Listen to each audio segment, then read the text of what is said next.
بسم اللہ الرحمن الرحیم مارگلا نیوز میں خوش آمدید۔ میں ہوں آپ کا میزبان عابد نصیر۔ ناظرین، بہت بڑی خبر یہ کہ ایران نے جس بہادری کا مظاہرہ کیا ہے، پوری دنیا میں مسلمانوں کی بہادری کا ڈنکا بج رہا ہے کہ یہ وہ مسلمان ہیں جن کے بارے میں ہم باتیں سنا کرتے تھے، یعنی ایک ایسی قوم جس کو پوری دنیا میں اکیلا مانا جا رہا تھا، جس کے بارے میں کہا جا رہا تھا کہ یہ فضائی طور پر بہت زیادہ مستعد قوم نہیں ہے، اس کی ایئر فورس کچھ کام نہیں کر پائے گی، اس کے میزائل سارے ان کا جو سسٹم ہے وہ روک لے گا، وہی ایران، اس کے لیے ٹرمپ کو یہ کہنا پڑ رہا ہے کہ ایران سے بات کرنے کا فائدہ نہیں ہے۔ بہرحال صرف فیس سیونگ کے لیے یہ کہہ دیا کہ ایران کم اچھا کر رہا ہے، اسرائیل زیادہ اچھا کر رہا ہے، اور ساتھ یہ ماننے پر بھی مجبور ہو گئے کہ اسرائیل بہت زیادہ ٹف ٹائم ایران کو نہیں دے سکتا، اسرائیل کے بس کی بات نہیں ہے کہ وہ ایران کو ٹیکل کر سکے۔ اب یہ ساری صورتحال ہے، یہ اللہ تعالیٰ کا کوئی کرم ہے۔ جب ہمارے یہاں اس خطے میں یعنی پاکستان اور بھارت کی جنگ تھی، اس وقت بھی فرائیڈے کا دن آیا تو مسلمان بڑی تعداد میں مساجد میں گئے، جبکہ گولہ باری جاری تھی، جبکہ دشمن کے بزدلانہ حملے جاری تھے، لیکن مسلمان پاکستانی جس طرح سے مساجد میں موجود تھے، جس طرح سے اللہ تعالیٰ کے سامنے گڑ گڑا رہے تھے، وہ دیکھ کے ساری دنیا دنگ تھی کہ یہ لوگ موت سے نہیں ڈرتے۔ کل فرائیڈے والے دن جس طرح ایران میں جو ہوش ربا چشم کشا مناظر دیکھنے کو ملے، وہ واقعی قابل تحسین ہیں، اور ایرانیوں نے یہ پروو کیا کہ وہ ایک قوم نہیں، صرف ایک قوم نہیں بلکہ ایک سیولائزیشن ہے، اور اللہ تعالیٰ پر بڑا پختہ یقین رکھتے ہیں۔ اور اب تک ایران اور اسرائیل کی جنگ میں کس کا کتنا نقصان ہوا ہے یہ آپ کو میں واضح کر دوں۔ اسرائیل کی جانب سے یہ کہا گیا ہے کہ تحقیق میں اور سائنس میں ایران نے اتنا پیچھے دھکیل دیا ہے کہ اب سالوں کی تحقیق ہم بہت پیچھے چلے گئے ہیں، سالوں پیچھے چلے گئے، یہ اسرائیل نے خود کنفیس کیا ہے، اور یہ ایران کی بہت بڑی جیت ہے کہ اسرائیل جیسا مکار دشمن، اسرائیل جیسا انسانیت کا دشمن، وہ یہ ماننے پر مجبور ہے کہ ایران نے ہمیں سالوں پیچھے، برسوں پیچھے تحقیق میں دھکیل دیا ہے۔ ایران کے جو حملے ہیں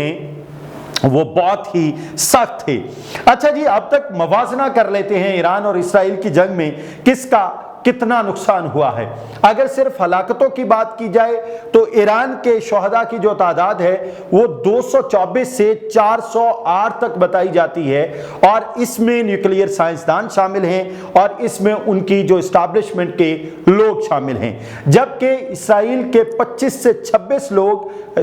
جو ہلاک ہوئے بتائے جاتے ہیں۔ اس کے علاوہ جو زخمی ہیں ان کی ایک بڑی تعداد ہے، 100 کے قریب لوگ زخمی بتائے جاتے ہیں، لیکن میں آپ کو واضح کر دوں یہ وہ فیکٹس اینڈ فگرز ہیں جو ہمیں انٹرنیشنل میڈیا دے رہا ہے، لیکن اسرائیل میں بہت بڑا نقصان ہوا ہے، معاشی نقصان ان کا اتنا بڑا ہوا ہے کہ وہ خود ماننے پر مجبور ہو گئے کہ ہمارے ساتھ ایران نے بہت برا کیا، وہ کیا جس کی توقع نہیں کی جا رہی تھی۔ اچھا جی، اس کے بعد انفراسٹرکچر کا کیا نقصان ہوا؟ ایران میں نیوکلیئر اور فوجی اہداف تباہ کیے گئے، جبکہ اسرائیل کے بارے میں ان کے نیوکلیئر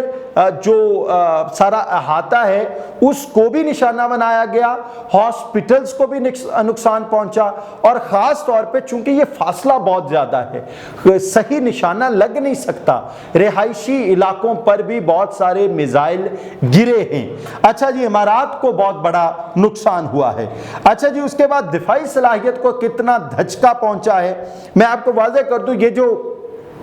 ہمیں انٹرنیشنل میڈیا بتاتا ہے نا، یہ ایک کہانی ہے۔ انٹرنیشنل میڈیا بتاتا ہے کہ جو ایران ہے اس کا تو سارا سسٹم تباہ و برباد کر کے رکھ دیا اسرائیل نے، لیکن اسرائیل کا اتنا نقصان نہیں ہوا۔ لیکن میں آپ کو بتاؤں کہ اس کی فوج ڈری پڑی ہے، اس کی فوج بنکرز میں گئی ہوئی ہے، اور اس کی فوج کو لوگ سڑک پہ کھڑے کر کے پوچھ رہے ہیں، اور पागलों, दिमाग के आधे पागलों, और तुम लोगों को कहा किसने था ईरान से पंगा लो? अब हमें जान के लाले पड़े हुए हैं, और जितने लोगों का बस चला वो इस्राइल छोड़ के भाग गए, और बाकी जो लोग मौजूद हैं वो हुकूमत को कोस रहे हैं। इंटरनेशनल मीडिया बार बार ये दावा कर रहा है कि इस्राइल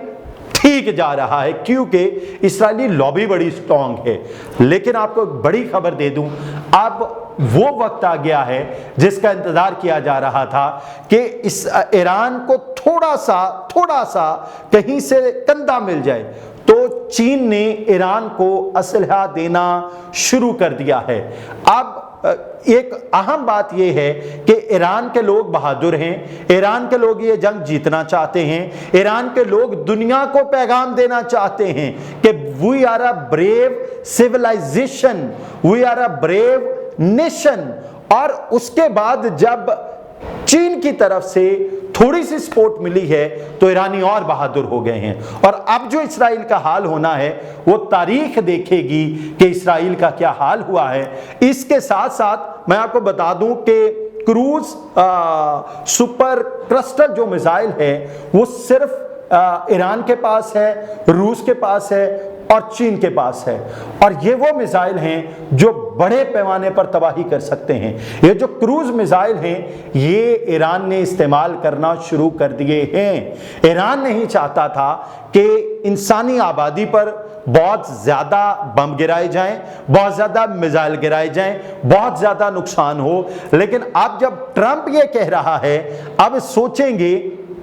अगर ईरान को शिकस्त देना है तो हमें फौजें उतारनी होंगी और 2 हफ्तों में फैसला होगा। तो फिर ईरान ने सोचा अगर 2 हफ्तों में फैसला होना है, ले उससे पहले हम फैसला कर रहे हैं। तो ये क्रूज मिसाइल का जो इस्तेमाल है ये बड़ा खतरनाक है, और इस्राइल बार बार इंटरनेशनल दुनिया को ये बता के सिर्फ फेस सेविंग कर रहा है कि भाई हमने तो उनकी दफाई सलाहियत को बड़ा नुकसान पहुंचाया है, और उसके साथ साथ सारी आबादी को बंकर्स में धकेले जा रहा है। उसकी फौज इस वक्त इतनी डरी हुई है, इतना मोराल डाउन है, क्योंकि कभी इतनी रिटेलिएशन देखी नहीं है ना, कभी इतना एक थप्पड़ के बदले 4-4 थप्पड़ आते नहीं देखे। अब इस्राइल परेशान है। लेकिन जी ये तो रही ईरान और इस्राइल जंग का काबिली जायजा। एट द सेम टाइम जनाब आर्मी चीफ से ट्रंप की मुलाकात हुई थी, और पाकिस्तान ने जो Nobel prize, peace Nobel prize 2026 के लिए सिफारिश कर दी है ट्रंप का नाम देने की। और हुकूमत पाकिस्तान ने यह कहा है कि जनाब चूंकि ट्रंप ने पाक भारत जंग में बड़ा ज़बरदस्त किरदार अदा किया और अब भी बेहतरीन किरदार अदा कर रहा है, तो ट्रंप को, मेरा ख्याल है अगर ट्रंप ने वाकई कोशिश की है, भारत तो नहीं मान रहा, भारत नहीं मान रहा कि ट्रंप ने कोई कोशिश की है, लेकिन पाकिस्तान मान रहा है कि ट्रंप ने सालसी करवाई है, और पाकिस्तान हमेशा अमन चाहता है, और अमन की पाकिस्तान की इस कोशिश को भी इंडियन मीडिया उछाल रहा है कि देखिए पाकिस्तान ट्रंप के पास चला गया, जबकि पाकिस्तान ट्रंप के पास नहीं गया, बल्कि ट्रंप को जरूरत महसूस हुई कि वो पाकिस्तान को बुलाए। और जहां ये कहा जा रहा था कि जनाब आर्मी चीफ से जमहूरी दौर में मुलाकात कर ली गई और वजीर आजम को पूछा ही नहीं, तो अमेरिका से फोन भी आ गया वजीर आजम को, और बेहतरीन बातचीत चल रही है। पाकिस्तान को बड़ा अप्रिशिएट किया गया, ना सिर्फ पाक भारत जंग में जो पाकिस्तान का किरदार था, जो उनकी कोशिश थी उसे, बल्कि ये भी पाकिस्तान को बावर करवाया गया कि इस खित्ते के चौधरी अब आप हैं। इस खित्ते में अगर ईरान और इस्राइल जंग में कोई किरदार अदा कर सकता है तो वो पाकिस्तान है, और ये पाकिस्तान की एक बड़ी सफारती कामयाबी है। Last but not least is Jawad Ahmad ने ये कहा है कि पैटर्न इन चीफ और बानी पाकिस्तान तहरीक इंसाफ इमरान खान ने मुझे दावत दी थी कि आप जनाब पाकिस्तान तहरीक इंसाफ में आ जाएं, और जब मैं नहीं गया तो मुझे ये गालियां पड़ रही हैं। अब इस खबर में क्या हकीकत है, कितना सच है, कितना झूठ है, ये तो आप कमेंट बॉक्स में बताइए। लेकिन पाकिस्तान तहरीक इंसाफ में पता नहीं ऐसा क्यों है। अगर कोई पाकिस्तान तहरीक इंसाफ का हिस्सा है और वो जिस तरह से कहा जा रहा है वैसी जुबान इस्तेमाल कर रहा है, वैसी उसकी पाकिस्तान तहरीक इंसाफ वाली रूटीन है, तो सब अच्छा। लेकिन अगर थोड़ा सा वो अपना दिमाग इस्तेमाल करना शुरू कर दे तो उसे गालियां पड़ती हैं। اگر جواد احمد کا یہ کلیم صادق ہے، سچا ہے کہ عمران خان نے انہیں کہا کہ پاکستان تحریک انصاف کا حصہ بن جائیں اور انہوں نے منع کر دیا، اس کے بعد انہیں گالیاں پڑنا شروع ہوئیں، تو یہ بڑے افسوس کی بات ہے۔ اللہ تعالیٰ پاکستان اور پاکستان میں بسنے والوں کو خیر کرے۔ اجازت دیجیے، اللہ حافظ۔